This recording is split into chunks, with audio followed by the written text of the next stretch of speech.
Të gjitha komunat në Maqedoninë e Veriut përballen me rënje të popullsisë si pasojë e shtesës natyrore negative, ku numri i vdekjeve kalon numrin e lindjeve. Ky trend konfirmon rënjen e përgjithshme demografike në nivel shtetëror. Me gjithë këtë rënje, komunat me shumicë shqiptare shënojnë rritje të popullsisë, sidomos ato në kryeqendër.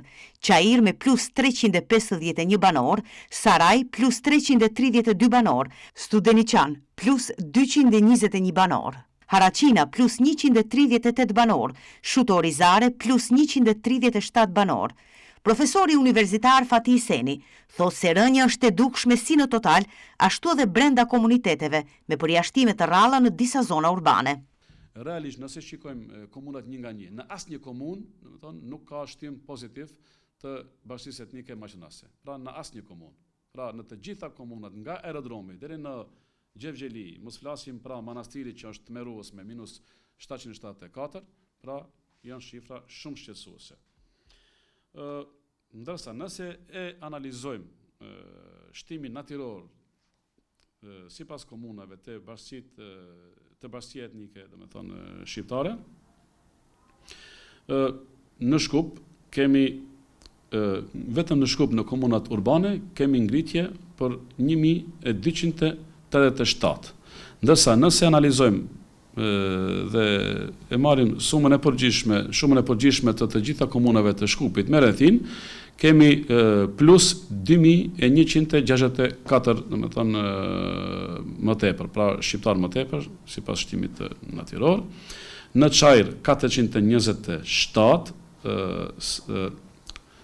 Saraj 329, Tetov 175, Studeniçan 169, Butel 165, Gazibab 155, Araqin 133, Qendër Shkup pra 106, Shutorizar 84, Çashkë 69, Strugë 56, Likov 48, Çoçersandev 47, Zhelin 41, Tears 40, Bërvenis 38, Komanov 36,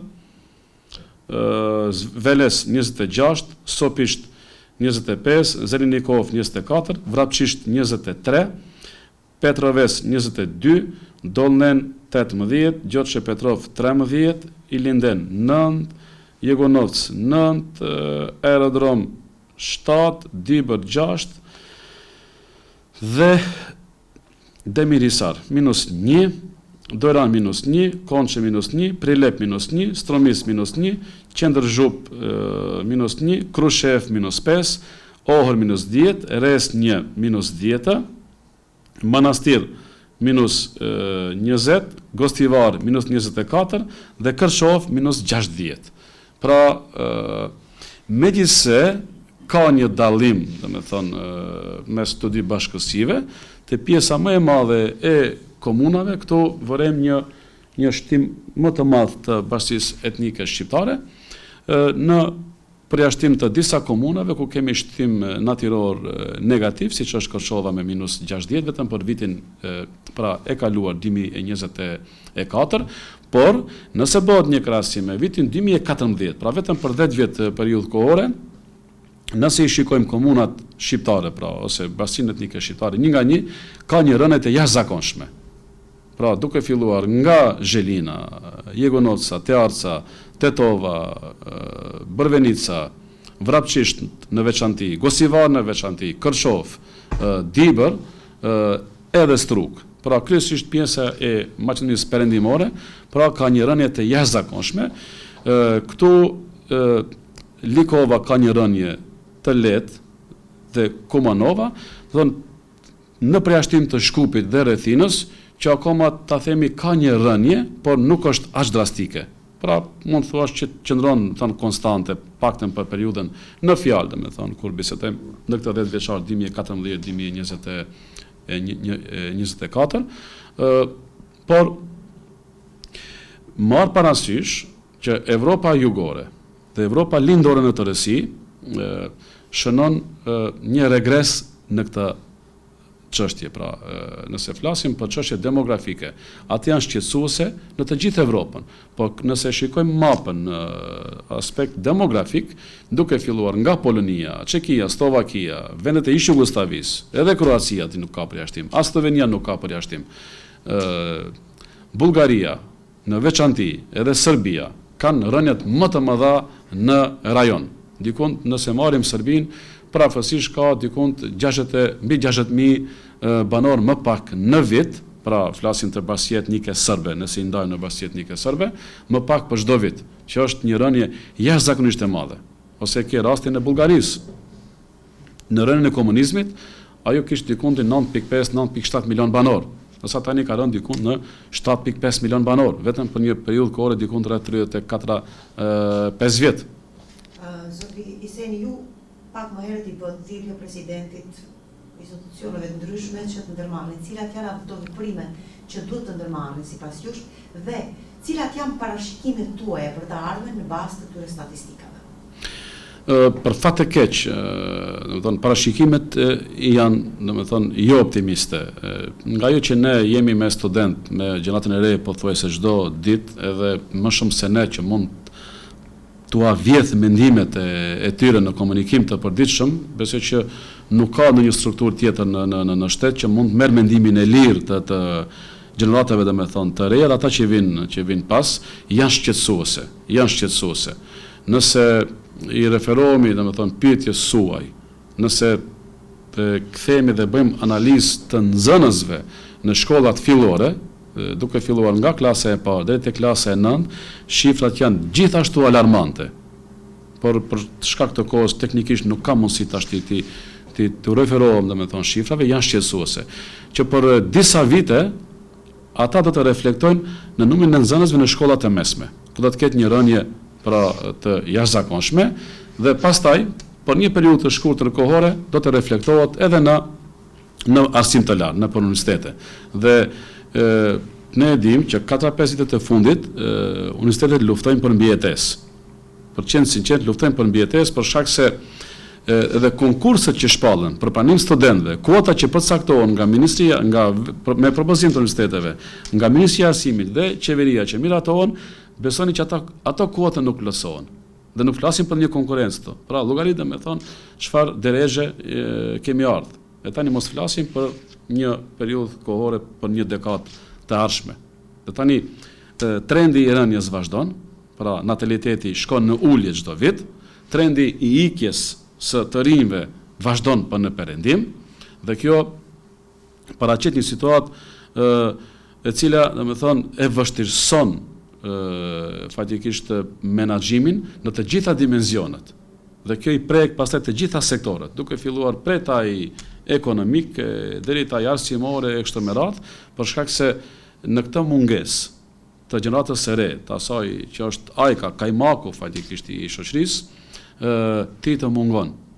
Nëse ne nuk i kemi më të mirët në universitet, nuk mund të funksionojmë, nuk mund të funksionoj tregu, nuk mund të funksionoj ekonomia, tash unë nuk jam ekonomist, ata më mirë mund ta bëjmë vlerësimin nga aspekti i qasjes ekonomike, financiare, të cilat mund të jenë pasojat e saj, por nga ajo që unë merrem me këtë çështje, fatikisht kryesisht me historinë politike dhe atë demografike, dhe i ndjeki, domethënë, gjatë kohë, këto sa më shumë që shkon, më shumë, domethënë, shkaktojnë krizë në atë kuptimi kështu edhe psikologjik, ku ti lexosh këta shifra. Për shkak se çdo njeri nga ne mund thuash lirisht që është i prekur nga kjo tabelë ose nga kjo që ne e bisedojmë. Çdo kush nga ne, ndoshta gjysma e familjes ose më tepër, domethënë, i ka ikur jashtë, nga fakti se Gosivar, Vrapshish dhe shumë komuna e kanë përgjithë popullatën jashtë dhe brenda. E tash, nëse bëm një krahasim, një analizë tjetër, ata që i kanë brenda, është kryesisht popullat më e moshuar, që për shkurt kohë, domethënë, do jenë më shumë jashtë se sa brenda për komunat përkatëse, nëse bisedojmë. E tani ajo padyshim që na prek të gjithë neve. Çdo kush nga ne ka një pjesë më të dashur, më të mirë që e ka jashtë ose që i ka ikur. Flas për familjar, prindër, vëllezër, motra, kushri e kështu me radhë, dhe ky trend, domethënë, ky lloj magneti i tërheq. Profesori universitar Fati Iseni thot se pas këtyre shifrave tmerruese, Të gjitha institucionet shtetërore duhet të ngrejnë alarmin. Ai u shpreh kritik për neglizhencën e këtij problemi nga ana e institucioneve dhe shtoi se nëse nuk merren masa urgjente nga kjo situatë demografike, rrezikojnë të shuhen qytete të tëra. Neve na shuhen shkolla për ditë, neve na shuhen fshatra për ditë. Neve tani jemi në proces të shurjes së qyteteve për ditë. Tani llogariti Manastiri, Prilepi, Shtipi, pra alamet qytete që shkojnë me qindra banor më pak në vit.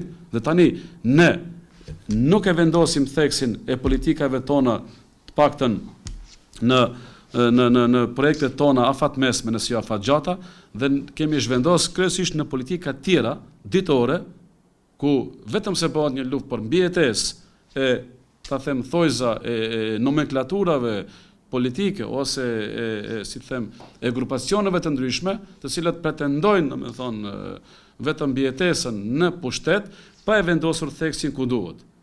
Ne mund ndërtojmë gjithçka në dekadën që vjen. Mund të jemi pjesë e Bashkimit Evropian, vetëm se jemi pjesë e NATO-s.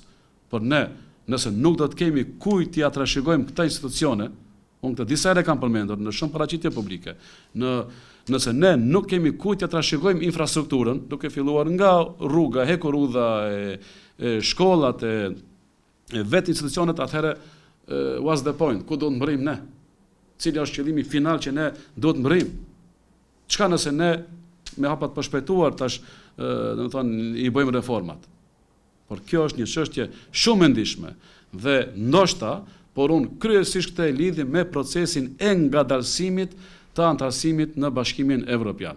Për shkak se kjo është një luftë psikologjike te të rinjt. Dhe ata mendojnë se atje rreth mjalt dhe qumësht. Dhe tani, nëse ne nuk kemi mundësi këtu të bëjmë tamël e mjalt, pakte ne mund të zbusim këtë situatë. Pakte ne mund të reflektojmë sa më shpejt që të rikthehemi në rrugën e BE-s dhe ndoshta një antarësim pak më i shpejt në Bashkimin Evropian do të qetësoj psikikisht dhe shpirtërisht këto gjeneratat që vijnë mbrapa, ku do ta ketë lirë qarkullimin, shkuarja, ardha, punësimi, atëherë ai mund ndoshta të shkarkohet. Se ndonjëherë gjithçka që është ndaluar është më shumë kërkohet, domethënë më shumë insistohet nga individi, nga shoqëria, dhe në këtë aspekt mendoj se theksi do të vendoset këtu. Ndoshta ajo do të jetë ai thyrja më e madhe e këtyre proceseve që mund pak ta ngadalsoj këtë, edhe ana tjetër urgjentisht të merren domethënë masa në aspektet të ndihmës në radhë të parë financiare të këtyre gjeneratave që vijnë pas. Për shembull të krijohen kushte më të mira për nxënësit, për studentët, të ndihmohen më shumë në aspekt financiar, sa nuk kanë ikur të gjithë, të motivohen të rinjt për të krijuar sa më shpejt familje. Tani ajo është një çështje shumë e gjerë. Për shembull, insistimi fatikisht i shtetit duhet të jetë në atë reforma që të vendos disa domethënë kategori sipas moshave, sa më të rinj që të lidhin kuror, aq më shumë të kenë beneficione. Sa më shumë fëmijë të kenë aq më shumë paktën për një periudhë kohore. Derisa ne, për shembull, këto reforma të aplikohen sa më shpejt, ndoshta për rreth 20 vjet të ardhshme ne të kthehemi të paktën ku ishim 2007-2008, kur veç prej atëherë filloi rënja domethënë e shtimit fatikisht negativ. Pastaj duhet t'i ofrohet kushte më të mira.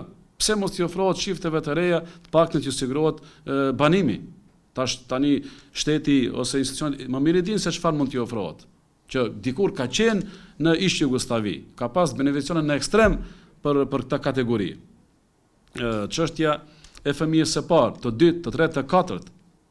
Tani ka ngel në atë që u soll ligji në kohën e qeverisë Gruevski 1 dhe akoma domethënë nuk ka asnjë reformë në këtë aspekt. Po, fatikisht për fëmijën e katërt tretën është ndërprerë, për parën dhe të dytin që është shumë simbolike, në këtë trend të rritjes të inflacioneve kështu me radhë, që familja nuk mund ta ushqejë vetëm me qumësht me ndihmën që e merr nga thuaj enti social për çështjen e fëmijës. Iseni shton se të gjithë duhet të jemi të shqetësuar nga kjo gjendje, pasi secilit nga ne i kanë emigruar më shumë se gjysma e familjes jashtë vendit, duke u bërë kështu një sfidë serioze jo vetëm për qytetet, por edhe për të ardhmen e të gjithë vendit.